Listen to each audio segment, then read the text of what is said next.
And so I'm basically just getting my life back on track. I'm really disciplined right now on this kind of stuff because I'm kind of just fed up with my life. Because in reality, what you are doing most of the time and what your brain is focused on most of the time, that is your priority, whether you want to admit it or not. Number 7, this is one of the big ones. This is really one of the big ones. So right now, I don't know if I've really talked about this. I don't know if I've actually ever told you guys this. Yeah, this one's hard to talk about and kind of hard to explain, but I kind of had an epiphany the other day about this one.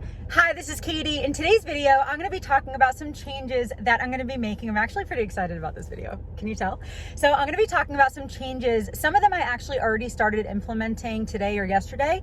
And then the rest of them on the list, I'm going to start, like now moving forward.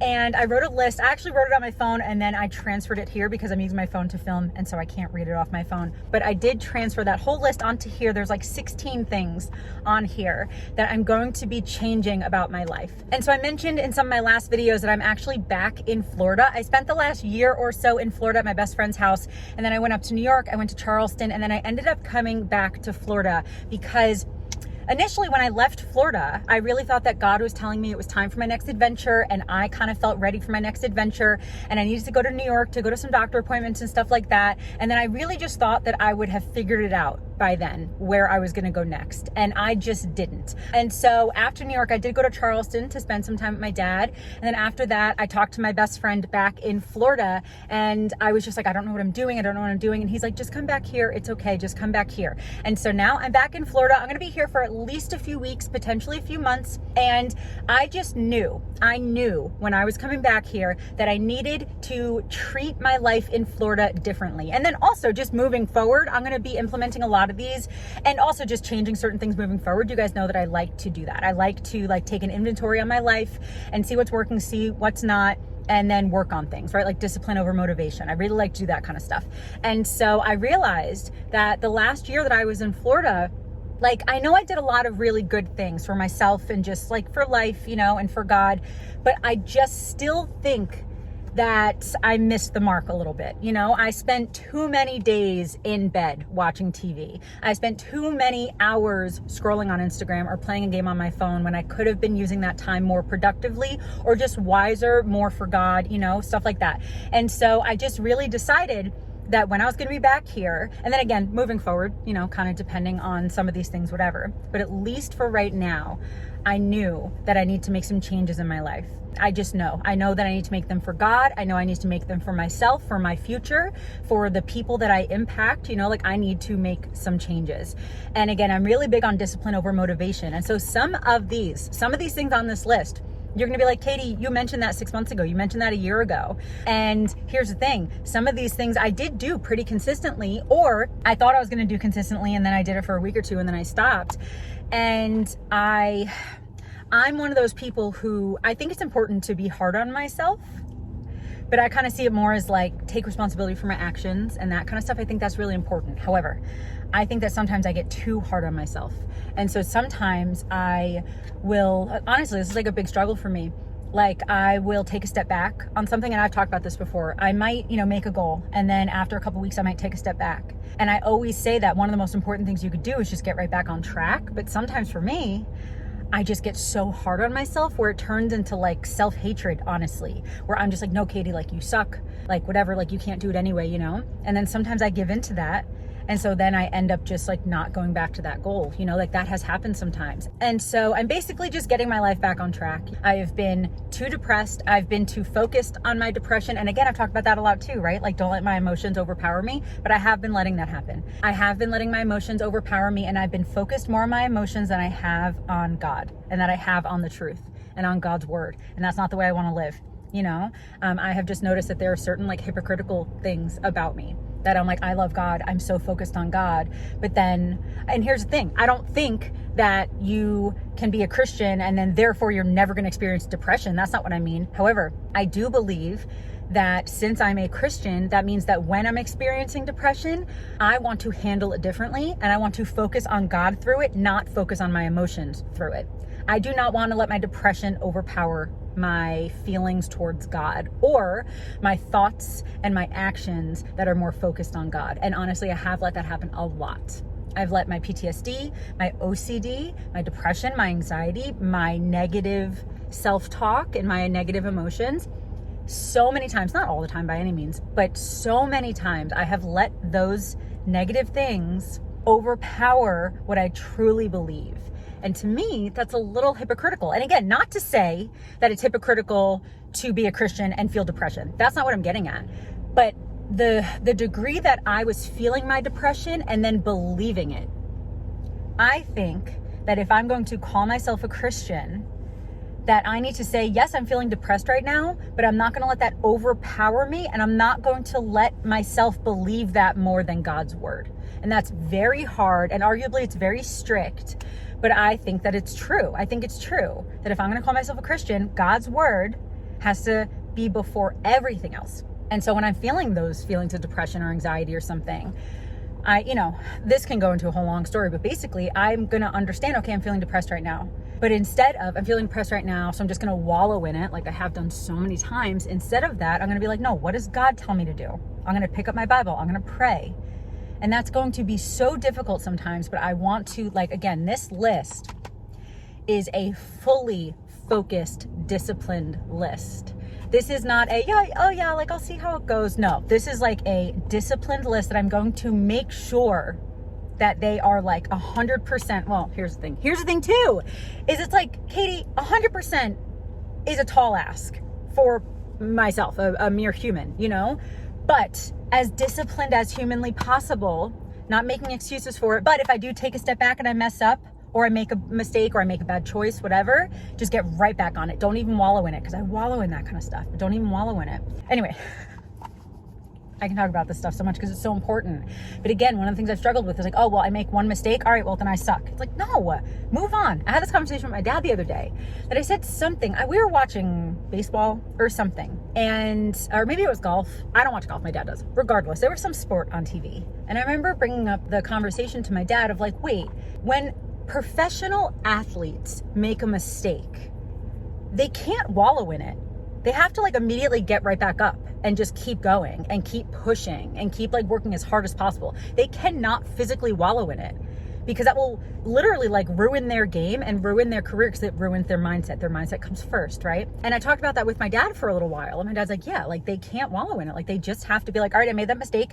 What am I going to learn from that so I don't do it again? Or if I do it again, I got to keep learning from it, minimize the chance of it happening. But then I just have to keep going. And I'm just really bad at letting things go. And I'm really good at wallowing in my mistakes or my bad choices. That's not healthy. It's not what God wants me to do, but it's also just logically not the way that I'm going to get further in my life in a healthy way. And so again, I've talked about these things so many times before, and I have just kept, I'm not going to say failing, because I think total failure is when you never get back up. And that's not what I'm doing. I'm getting back up right now, so I didn't fail, but I've just taken so many steps back, and I've been so, again, too hard on myself. I think being hard on yourself is good, but being too hard on yourself is just pointless. But again, sometimes I've just let my feelings overpower what I know is truth and what I know is fact. And then that kind of dissonance in my brain is obviously not going to help me either. And so there's a lot of stuff that I'm thinking of, but regardless, I have this list. And I started one or two of these things yesterday, and then I started a bunch of them this morning, and then a bunch of them also just throughout the rest of the day. And especially some of these mindset things might take me several weeks, might even take a couple months to actually really kick in. But again, I just I'm really disciplined right now on this kind of stuff, because I'm kind of just fed up with my life. And I know that if I keep doing the same thing over and over, I'm not going to get any different results at all. And I need different results. I need them. I want to redo this list right now and explain some of these things. And I always want to talk about these things, yes, to share my life with you, of course, but hopefully, to maybe encourage some of you guys. If you are really stuck in your life, if you really don't like your life, you can make some changes. And even maybe you can't, quit your job or move. Maybe you can't do big things like that right this second. I always say that if you hate your job, maybe make plans to try to get a new job or change your mindset to like it. But some things might take a while, right? But there's also some things that you can change right now, right? You can read your Bible more. You can go outside more, generally. Not everyone, but generally, you can make changes like that. You can change your diet right now, and I don't like excuses. And so while, yes, there are exceptions to every rule, most of these things can be done, at least, in some way, even certainly modified, But anyway, all right. talked about this for way longer. This is a longer intro than I wanted, but it's just important stuff. It's really important stuff to me because, again, no matter how many times I take a step back or I take multiple steps back, it's always important to get back up, and it's always important to realize what your focus is in life, because in reality, what you are doing most of the time and what your brain is focused on most of the time, that is your priority, whether you want to admit it or not. And so if all I'm thinking about all the time is my depression, whether it's because I'm feeling my depression or because I'm thinking about my depression or I'm depressed in bed or I'm trying to push through my depression or I'm trying to fix it, whatever it is, that still just means that my priority is my depression. And I don't want to do that. I don't want to do that. I want my priority to be Jesus, to be God, to be living for God and doing what he wants me to be doing. And so I want my actions to line up with that. So let me just read this list. I know I mentioned in one of my last videos that my handwriting is horrible. If I took my time, I could have neater handwriting, but if I'm taking notes just for myself, it's going to look like this. Okay, so I'm actually going to take a 2-minute break because my phone is overheating. Because I'm back in Florida, it's like 90 degrees. Oh no, actually it's not that hot. I don't know how hot it is. Mid-80s. But I'm gonna take a 2-minute break to cool down my phone, and then I'm gonna read this list. I love you guys. Just by the way, I love you guys, and I want these videos to be encouraging, because we can always make changes, always. Even if it's a little change, even those little changes can grow into really big changes within our mindset and stuff, Okay, I'll be right back. Okay, hey guys. All right, so I'm just gonna read this list. Again, I'm gonna explain, some of them, but some of them are pretty self-explanatory. Okay, so I just titled this life, by the way. That's just my life list. And so number 1 is to wake up before 6 a.m. My alarm is set for 5:45. So that's when I woke up this morning. So that worked out really well. Honestly, I have noticed, you guys know I have a lot of sleep issues and health issues and stuff. And I've noticed when I wake up early, I feel a little bit better than when I wake up later. And I don't really understand that at all, because you generally assume the more sleep I get, the better I would feel. But I think that's like the opposite.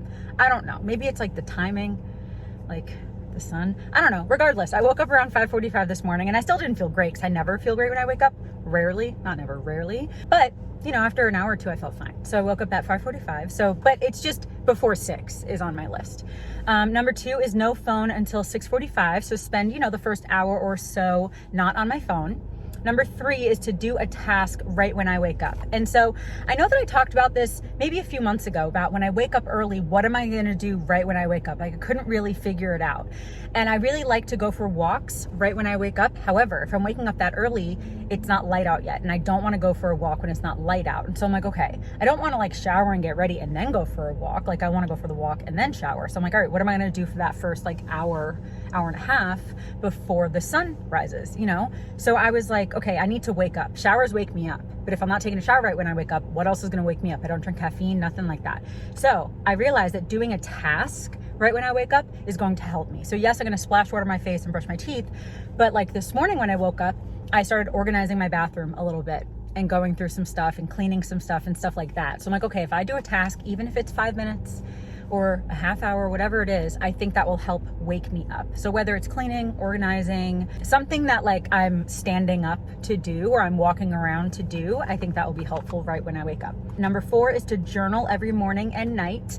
And at least for right now, this is not an extensive journal for 20 minutes. This is, I wrote down 3 questions that I'm going to ask myself in the morning and 3 at night, and I'm just going to answer them. It might only even be a sentence, but I at least just want to get some thoughts out of my head and some gratitude written down and stuff like that. Okay, number 5 is to walk 2 miles 5 days per week. So some of these do kind of depend on how I'm feeling, because again, I do have chronic illness. But if I'm feeling okay most of these days, then I want to walk 2 miles 5 days per week. Number 6 is to read 30 minutes a day. So again, this I might read for an hour or 2 a day, but I want to read at least 30 minutes a day, including my Bible and another book. Like right now, I'm reading Why Do I Do What I Don't Want to Do by Jonathan J.P. Pokluda. I really like this book. I've only read 3 chapters, but I really like this book a lot. And honestly, a couple of the things on my list I actually got from this book. This is very helpful. Again, I'm only like 70 pages in or something, 80 pages in, but it's really good. I really recommend it. So yeah, reading my Bible plus this book or the next book or whatever, at least a half hour a day. Number 7, this is one of the big ones. This is really one of the big ones. Purposefully put my phone down most of the day. So I just honestly, I could talk about this for 20 minutes, but I won't. I just have realized that I'm on my phone too much. I'm on Instagram too much. I'm playing my game too much. And honestly, the last couple weeks, I haven't been on Instagram or playing my game as much as I used to, because I've talked about that before as well, but I still want to decrease it even more than I have. And so there are just so many times, I don't know if you're the same way, but there are so many times throughout the day that I'm just picking up my phone and I'm checking my text, or I'm checking my email, or I'm checking Instagram, or I'm playing my game for 5 minutes, or I'm just checking things. I'm just checking. And I think it's okay to play a game on my phone. I think it's okay to text my friends, to check my email, to check Instagram, social media. I think all that stuff's fine. However, I think there's a really big difference between, like checking Instagram because I'm interested in what's going on versus I'm bored or I'm distracted or I'm depressed and so I want a distraction, so then I'm gonna check Instagram. I think those are two very different things, and I don't wanna do the second one. I don't want to do it, or again, decrease it drastically. And so this is going to be a big one for me, because most of the time that I'm just kind of sitting around or I'm walking around, I might just pick up my phone and just check it. And I don't want to do that as much. I really just don't want to do that as much. The next one, number 8, is to question myself before I pick up my phone, which is, again, it's kind of like a 7.5, like those are kind of connected. But one of the things that JP talks about in this book, he actually talked about it in the 3rd chapter, which was about money, but it actually has to really kind of do with anything. He basically was like, God gives us everything, right? God gives us our money. We can say that we worked for it. We can say all that stuff, but God gave us the opportunity to make that money. But he also gave me the opportunity to get this phone, to get my car, to get this book, to write this stuff down. Like he gave me the opportunity to walk to the store or whatever. Like he gives us all those opportunities with our body and with the resources that he gave us and with our brain and with his love. He has given us all these things. And so he, in this book, I think he was talking about like, how does God want you to spend your money, basically? But he also kind of opened that idea up a little bit to saying, let me just see if I can actually find it. Hold on. Okay, here's my challenge to you. Make a list of everything God has entrusted you with. Maybe it's money, but it also may be your marriage, your home, your kids, your leadership role within your company, your car, ... Make your list exhaustive. Keep it with you for the next week, and then give yourself a letter grade on how you did as a steward of God's resources. Ask God to help you leverage everything you have for the sake of his kingdom. And so again, how many times do I pick up my phone for my own selfish desires versus am I picking it up in a way that God's okay with, or that is helpful to God in some way, And so I think that when I'm scrolling on Instagram for 2 hours to distract myself from my depression, I don't think that that's doing what God would want me to do with my phone, or with my time, or with my energy, or with my brain, with my eyes, And so basically 8 is also kind of connected to 9, because 9 is pray before using anything God gave me, aka everything. So those are all kind of connected, but like within some steps. So like 8, question myself before I pick up my phone.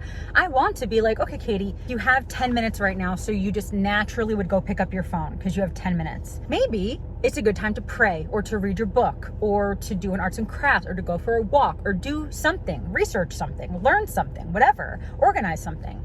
Or is it actually an okay time to pick up your phone, and that's fine? I just want to question it before. So that does not mean that I'm never going to be on my phone. It does not mean that I'm never going to check Instagram or text people. That's not what I mean.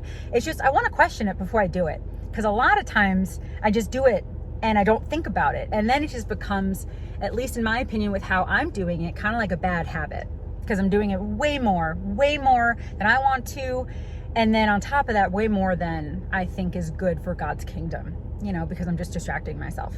And so then again, number 9, pray before using anything God gave me. So this is also a really big one, because it's literally AKA everything. So pray before I eat, pray before I get into my car and I use my car, even just a thankful prayer. But pray before I pick up my phone. God, make sure that I'm using this phone in a way that still honors you, and that is still okay with you. And I want to do that just with everything, And so, okay, so that's number 9. Number 10 is to watch 2 sermons a week. So right now, I don't know if I've really talked about this. I don't know if I've actually ever told you guys this, but I have actually not gone to church since January because of my tinnitus. And I know that I can find a quieter church, and or a church that like lets you sit in like the common area for a little while or whatever. But I got tinnitus about 1.5 years ago, and then earlier this year, my tinnitus got worse at a church, not the church that I was going to in Florida, but a different church that I was invited to. And honestly, honestly, I have some like mild trauma wrapped around that now. And I'm not mad at God, nothing like that at all. I'm just like nervous of like big, loud church buildings now because of my tinnitus. It made my ears worse, you know? And so now I'm a little bit nervous, and then I haven't gone back. And that is definitely something that I need to figure out, because I do want to find a church that I can go to. However, at least for right now, I at least want to make sure that I'm watching 2 sermons a week. So I think I'm going to do Sundays and Wednesdays, I think. Because yeah, I notice a difference when I don't go to an actual church. And so I definitely need to figure out like how to do that safely with my tinnitus. And I know depending on your level of tinnitus or whatever, you might be able to go to church fine. But even when I went, I still had to wear my earplugs, and it was still a little loud. And that was before it got worse. Now it's worse.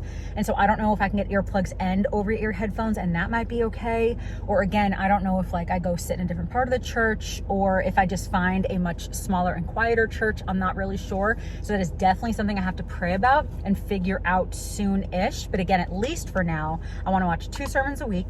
And then number 11, this is going to be a big one too. Very little browsing online and in stores. And so again, this is kind of connected to this book as well, because there's like one sentence that I thought was so smart. And let me just get it verbatim. If not, I'll just like tell you the idea of it. So again, he's talking about money in this chapter, but I think a lot of this can really just be with anything. Okay, so what he wrote in here is, when we love money, enough doesn't exist. Much like other desires, when we feed a desire for wealth, it grows. That is it's so wise. And it's one of those things that like, you might kind of know that, but it's really good to hear. It's like a really good reminder and to keep on like the forefront of my brain, I think, because sometimes we might have a desire for something, and then maybe we're not totally giving into it, but we're still thinking about it a lot. The desire is still going to grow, you know? And so when it comes to shopping, I like shopping.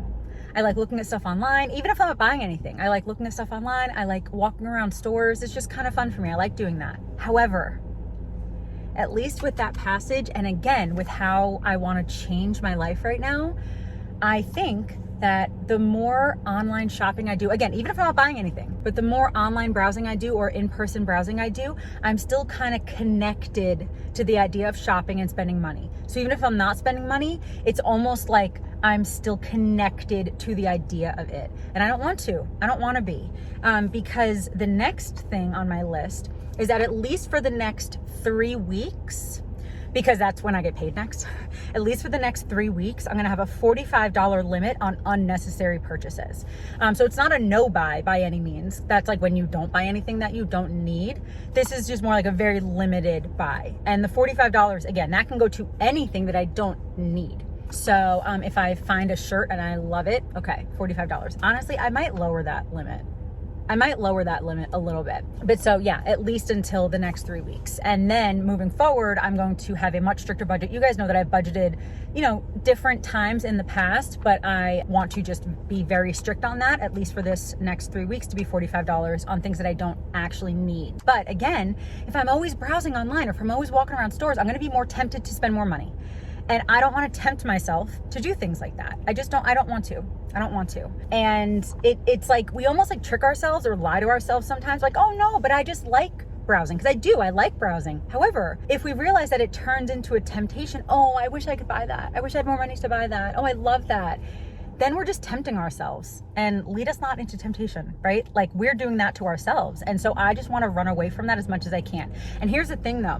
I wrote very little browsing online and in store because I still do like those things. However, this is more of a decrease it because I think it will tempt me, but also like not test myself, but kind of like maybe see if I can go walk around a store and not feel tempted, not feel connected to issues with money or anything like that. That one is just an interesting kind of thing of like, even if I had a lot of money, which I don't right now, but even if I did, I would probably still want to do something like this. Because even in here, what he does talk about is when you have a lot of money. He does not talk about when you don't have any. He talks about when you have a lot of money, you can get so like, all right, well, now I just want more. Now I want more. Now I want more. And I don't want to be in a state of wanting more. I just don't want to, except for God. I want more God, and that's it. And again, I think it's okay to be like, oh, I want ice cream right now. Or it's fall and I really want a new sweater. Again, I think that those things are fine, but for me at least, sometimes it gets into like a fixation. Gets into like a really fixation, like I don't have the money, but I really want the sweater. I'm just gonna look at it every day for 3 weeks. I don't even wear sweaters. I don't know why I use that as an example, but you know what I mean? Like I personally will fixate, and that's not where it's healthy. And so again, it might be like a little like, all right, let me see if I can do this, and then really like notice how I feel, notice my thoughts, notice my desires, but just in general, very, very little just browsing, walking around stores. I do, again, not only think that could potentially be harmful for my mindset, but also just on top of that, I can do other things with my time and with my brain. So number 13 is only spend most of the day in bed if I'm sick. There have been just some other days over the last couple of years that I feel kind of okay, but I just am spending all day in bed watching TV. And I'm not gonna say that's super common or anything, but it does happen, and I really don't wanna do that, again, unless I'm sick. Number 14, okay, 14, 15, and 16 are definitely like mental mindset things. And I could honestly talk about all three of these in a longer video, but again, this video I've already been filming for like a total of like over a half an hour, and so I'm gonna explain them quickly, but they are like pretty big mindset things. Number 14, this one's hard to talk about and kind of hard to explain, but I kind of had an epiphany the other day about this one, is that I don't want to identify as sick or mentally ill. I think how we word things really matters. And I know I've talked about this kind of stuff in the past. And again, I'm going to keep this really, really brief. But basically, the only thing I want to identify myself as is a child of God. That's it. Nothing else. If I get married, I think it's okay to identify myself as a wife. I think that's okay too. A daughter to my parents, a friend. I think those are okay things to say. However, when I'm talking about things that might change how I even look at myself in a negative way, or in a way where I'm focusing on something that God does not want me to focus on, that's what I want to stay away from. And so how many times have I said I'm depressed, or I'm chronically ill, or I have PTSD? I'm not saying that saying those things are wrong. I'm saying that with my life changes, I do not want to say that stuff as much anymore. I don't want to. I don't want to focus on that stuff anymore. So there are going to be some days that I feel really, really sick because I have chronic illness. There are some days where I'm going to be very depressed, or that I have really bad anxiety, or that my thoughts start to spiral and I get really, really bad.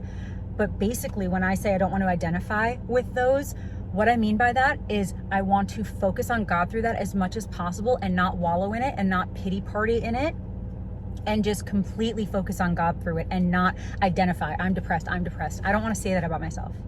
I'm Katie. I'm a child of God. I want to say those things.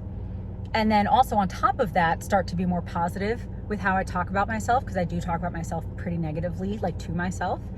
But yeah, so this, again, I could talk about this for hours, but I just want to keep it brief like that. I think the words that I say to myself matter.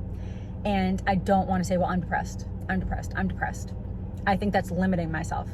And I think that's basically what we focus on, we become, right? So even if I'm saying I'm depressed and I don't want to be, I'm still focused on the depression. And I don't want to do that. And so I want to focus on God more. And so when I am feeling those negative things, again, as much as I can, I don't want to wallow in it, and I don't want to have a pity party in it. I want to just focus on God more. And it's like, all right, yeah, this is a part of my life, but it's okay. It's okay. We can move forward. God still loves me, and I still love God. Again, I could talk about that for 3 hours, but okay. Number 15. This one is so difficult for me. This one might even take months to even click at all. Don't expect the worst. I've kind of always called myself a realist, but I've realized lately that my being a realist is a little bit over the line of being pessimistic. And that's not how God wants us to live at all. I think it's okay to be a realist. I think it's okay to take our past experiences and use them in the future. I think it's okay to, notice how someone acts and that kind of stuff. But I want to expect the best from people and from life. And I struggle with that a lot. And so I want to work on doing that. Again, I could talk about that for longer too, but basically I just want to have more of a positive mindset and expect better things, because also it's one of those things of like, I know that God can heal me, right? But if I act and if I talk to myself like I can't be healed, then do I really actually believe it can happen? And so I do think that our beliefs are connected to our actions and our thoughts and our feelings and just like our overall mindset. And so if I say I believe one thing, but I act the other way, no, That's not really how it works. Like it does not connect like that. And so I just want all that to connect. Okay, and then the last one, which is all, again, kind of connected to all this, is that I want to focus more on gratitude than I wrote down than victimhood. Because, again, I can talk about this for 3 hours, but basically there are some things that I know I could easily identify as a victim, right? My childhood trauma, my illnesses, a bunch of things I could identify as a victim, and most people would understand that I'm using that definition as the definition is. However, I don't want to do that. I don't want to do it anymore. I just don't want to. Even if it's logical, even if most people do it, even if it's how our society says that it's okay to do, I don't want to be like that anymore. I just don't want to be like that anymore. Because again, it just leads me to a pity party. And I just want to be, again, more grateful around those kind of things and just work on that kind of stuff. I really, really want to work on that kind of stuff more. And a lot of working on my past trauma, my mental health, all that kind of stuff, a lot of working on it now is going to just be more focusing on God. Because again, I've realized for myself, I don't know if you guys have ever experienced this too, but even if I am trying to fix my depression, I still am focused on my depression. And so therefore I'm focused on myself, which arguably causes me to be more depressed. And so it's like, okay, that's not working. So it's like, all right, well, I believe that the way to actually work on my depression is to, when I'm not feeling good, or even when I am feeling good, to focus on God. Because I've just noticed that even if I want to fix something, if I focus on it, it doesn't really fix it. I need to kind of like focus on the opposite of it, basically. And so again, a lot of that for me is going to be focusing on God. And I think it's okay to like acknowledge that I'm feeling those things and stuff like that. I think that's okay. But I just get into the wallow mode real easily lately. Like real easily. And I don't want to be like that. It's like almost like embarrassing to admit that, honestly. I don't want to be like that. I want to have more of a gratitude state of mind and how I talk and how I act. I don't want to be so negative all the time. I don't want to be like, woe is me, life is really hard. And I don't even know if I do that a lot on here. I'm not really sure. I never want to, but I just know in my personal life, I've kind of just, I don't know. I just have gotten really bad with that kind of stuff. And so again, I could talk about especially those last 3 for hours, and maybe I will talk about them more in the future and stuff, but I at least just wanted to list those and explain them a little bit for you. Again, some of those are just wake up early and don't be on your phone. So those kind of things I can start like right this second, or this morning or yesterday or whatever. But some of these are more mindset things. And so here's the thing with goals. Some of them you can start right now. I'm not going to eat cookies anymore. You can literally stop eating cookies like right now. Put the cookies away, throw them out, give them away, give them to your neighbor, whatever. Done eating cookies. Don't do it anymore. But there are some goals, like I want to go to France, that you might need to plan, right? And so the first step would be, all right, when do you want to go to France? Maybe next year. Okay, cool. So what can you do right now to plan for that? What can you do to start that goal right now?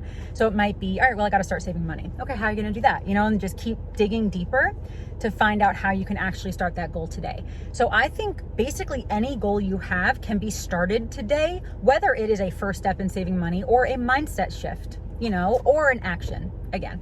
And so some of those mindset shifts are just going to be a ton of practice, because I've basically had, I'm not going to say my whole 38 years of being alive, but I've had a decent level of experience with having a pity party, and honestly just like really letting, and I'm going to use that word, letting a lot of my health issues and mental health issues kind of dictate my life a little bit.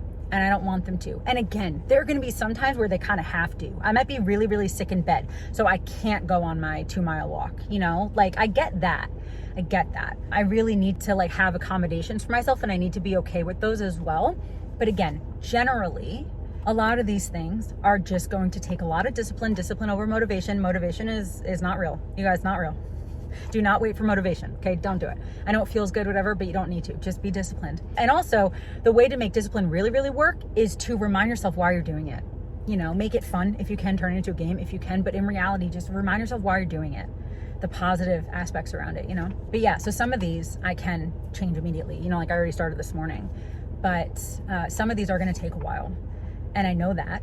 And again, I need to like hold myself accountable while just giving myself some grace. I'm really bad at the grace part. I'm really good at the accountable part. I'm really bad at the grace part. So I got to work on that as well with all of these. But again, it's really just keeping God at the center of everything. That's really what this list is. And working on being a little bit healthier, and working on having a better mindset, And I just hope that these things start to lead to other greater things in my life. And one of the things too that I didn't talk about really quickly is when I talked about like putting my phone down for most of the day and stuff, and then questioning, do I really want to pick up my phone right now? Within all of that, I want to do more hobbies more often. And so I want to read more. I want to do some arts and crafts more, and stuff like that. And so I want to just even find out more things that I like to do, like more hobbies and stuff that I like to do. So I want to do that as well. And so yeah, that's my list. I'm really excited about making these changes. Honestly, it's kind of like I'm fed up with my life. I know I need to make changes to make my life better for God, so I can glorify God more, And so I'm really excited about these changes. Again, I really hope that you like this video, whether it's just that, we can hang out for a little bit, but I also just hope that this video, and when I do videos like this, I hope that they're encouraging in some way, because maybe you're stuck in your life too. Maybe you feel stuck. Maybe you feel depressed a lot and you can't figure out how to get out of it. And, maybe you're just struggling in some way. And so I hope when I talk about these things that maybe it helps encourage you a little bit, that I struggle so much, way more than I've ever told you guys, like way more. But I want my focus in life to be God. And if my focus in life is God, that means that I have to make healthier choices for my life. And so I just wanted to share this list with you and just talk to you guys a little bit about this. Again, in a few weeks or in a couple months, I will do an update. But again, even in some of my videos over the next couple weeks, I might even talk about these a little bit as well, because obviously I'm going to be vlogging my life. And so I might just be talking about these while I'm vlogging. But I really hope that you enjoyed this video. I also hope that you're subscribed. Sometimes I do talk about mindset and stuff, but also sometimes I'm just out and about running errands, or I'm going on a hike, or I'm checking out a new park and stuff like that. So I really hope that you're subscribed, just for like a bunch of vlogs where you're hanging out with me. And yeah, I guess it's gonna be it. Thank you so much for watching, and I hope that you have a wonderful day. I love you, Jesus loves you, and I'll talk to you later. Bye.